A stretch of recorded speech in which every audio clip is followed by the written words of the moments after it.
Mostly my problem was the distance because it was massively two different মানে এত distance একদম আর obviously after কাজের পর আমার যে schedule তারপরে by the time he used to wake up I used to go off to sleep, so it felt like two people in a completely different time zone, different worlds. Yes, there's a marriage, but it is not a marriage.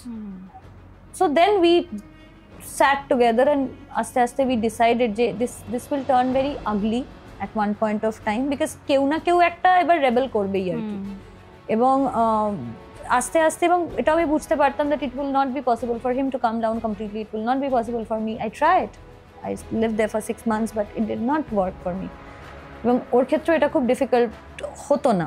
So somehow yes, we decided to part our ways.